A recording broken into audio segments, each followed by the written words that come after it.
To me, this is one of my favorite letters. It's from a World War I soldier writing, I'm not actually sure to who, because even though I have half of the envelope that it came in, it's the half that didn't have the address on it that I have.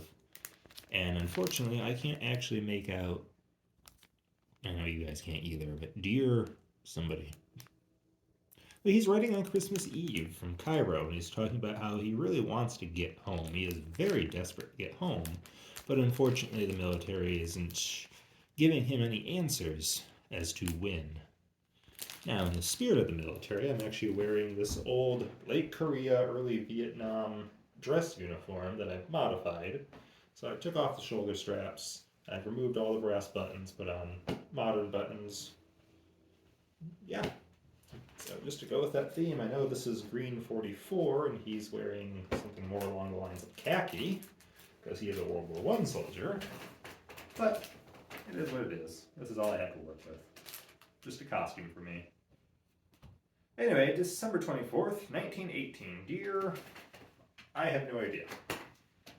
I've asked many people. The best they can guess is it's Tuesday. Anyway, dear somebody, this is Christmas Eve in Egypt, but not much here to indicate that it is Christmas in this part of the world, though I'm only about 150 miles from Bethlehem. The people here pay very little attention to it. I do not know how soon I can get a ship. I have been waiting on the military for transportation. Now I am going to try and get passage by myself, even if I have to go this last 3,000 miles on a tramp steamer.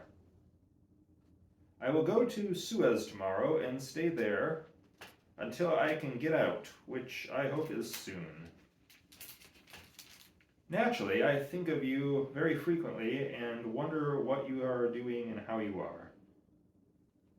My time here is 8 hours faster than yours, and when I reach Judea will be 10 hours fast. I can't where or when. See, we're not the only ones that do typos. Even in writing, people do typos. So he can't remember, but he forgot to write the word remember. How ironic. I can't where or when I wrote my now last. I only know the last news I had from the family was October 13th, and it will be more than January 13th before I get my mail. The weather here is about like May, except no rain. Judea still warmer. I have had my second bout at the flu, but in quite good shape again. I expect there have been some deaths there. You know, this is the era of the Spanish flu, the epidemic that killed millions, and it was a global phenomenon. It wasn't just an American thing, like so many of my countrymen seem to think. The weather here is hardly believable. The number here is hardly believable. I counted 6 funerals past the hotel in 30 minutes. I have visited all the important places of interest, including the pyramids and Sphinx. I visited a camp a few days ago where they had 3,000 camels in the corral. The natives are interesting. In fact, life here is very oriental. It is interesting examining the tombs of the ancients. They even have the mummy of the Pharaoh of the Exodus in the museum here. There are no bees in this section of Egypt. I wish I had time to go up the river 1,000 miles. The boats bring down some interesting trade. I am securing a great many photographs, I'm guessing he means postcards, along my journey, which I will enjoy showing you and telling you about. I expect now that my return will be by the Pacific. I like that name, it sounds much better, and I'm not a good sailor, as you already know. I will speak to a camp service before I leave here tomorrow. May God bless you and keep you well and happy in cold, old Michigan. Your son, George. I just love George. I'd like to have met him. Unfortunately, don't know who he was. No last name.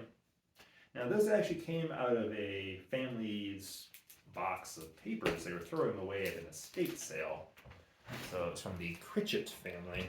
So presumably it's George Critchett, but without actually having a name, I can't guarantee it.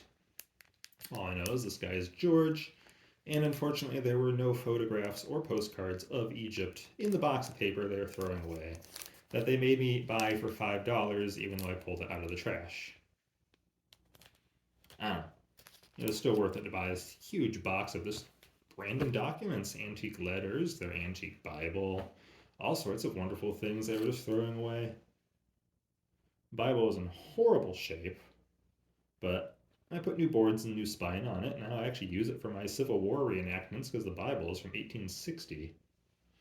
So to me, it was worth $5 I paid, but honestly, when it was in the trash, I should have just taken it and not asked nicely. But I guess I'm a good boy. Like George was. Because George was relying on the military, but I guess they just dropped the ball. So now he's on his way home all by his lonesome. I'm sure he was quite sad anyway. Spending Christmas alone can be very distressing, especially in an era where family meant everything. So to George, who was probably drafted and ripped away from his family, you know, it's all he's going to want at that point. I don't know how long he had fought in the war, but I'm sure he was just very lonesome for the people he hadn't seen in probably a few years. So I really wish I could complete the story of George, but I know I never will because I just don't have enough information. Definitely wasn't the most well-educated man though, because there are a lot of spelling errors in here.